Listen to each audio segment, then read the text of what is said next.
PSC1 Section Bravo. This is your promotional video presentation about jail officer. A jail officer or prison officer is a uniformed law enforcement official responsible for the custody, supervision, safety, and regulation of prisoners. They are also responsible for the care, custody, and control of individuals who have been convicted of a crime and sentenced to imprisonment. They are also responsible for the security of facility and its property as well as other law enforcement functions.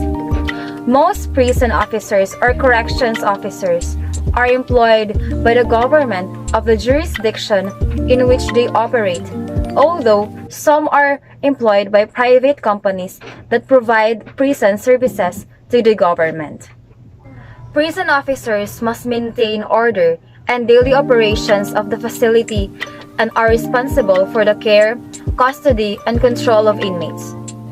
An officer must always prevent disturbances, assaults, and escapes by supervising activities and work assignments of inmates. Officers have a responsibility to protect themselves, other officers, inmates, and the public from assaults by other inmates. Officers must also protect inmates from harming themselves or committing suicide. An officer must be alert and aware of any and all movement taking place inside the facility.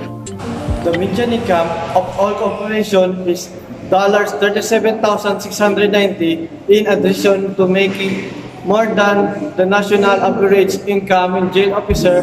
Benefits can include medical and dental insurance, retirement plans, overtime and shift differential pay, and paid military leave.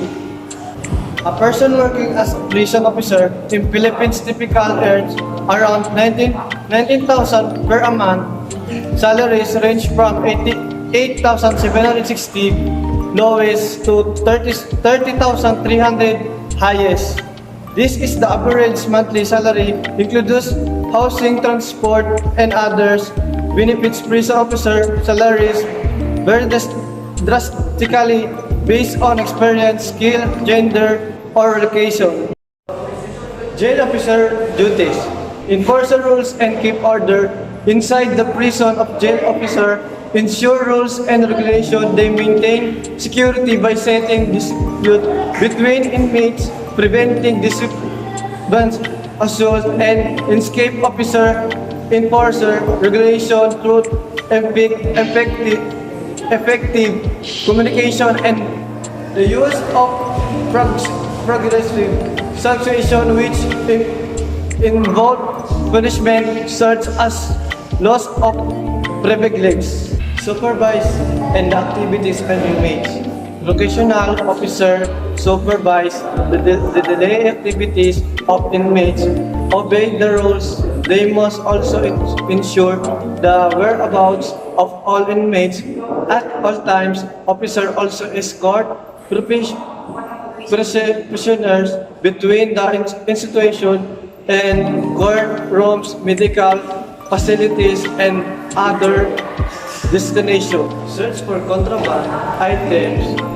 Officers search inmates in their living quarter for contraband such as weapons or drugs, and additional officers are responsible for screening visitors and inmates to ensure contraband is not brought into the prison of jail.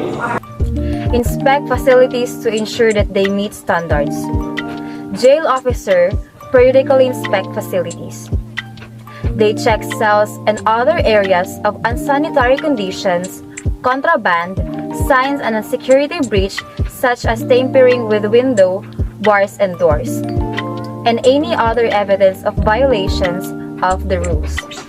Report on inmate conduct. Jail officer must report any inmate who violates the rules. If a crime is committed within their institution or an inmate escapes, they help law enforcement authorities investigate and search for the escape. Correctional officers are responsibility for writing reports and filling out daily logs detailing inmate behavior and anything else of note that occurred during their shift. Aid in rehabilitation and counseling of offenders. As many prisons and jails are often incredibly understaffed, correctional officers with advanced training or college educations are often utilized in the rehabilitation and counseling of offenders. In addition, correctional officers also participate in the rehabilitation efforts by scheduling work, assignments, counseling, and educational opportunities. This job is challenging and infused with risk, but also one that can be very rewarding for those who want to be involved in protecting their communities and in rehabilitating prisoners for a successful return to society.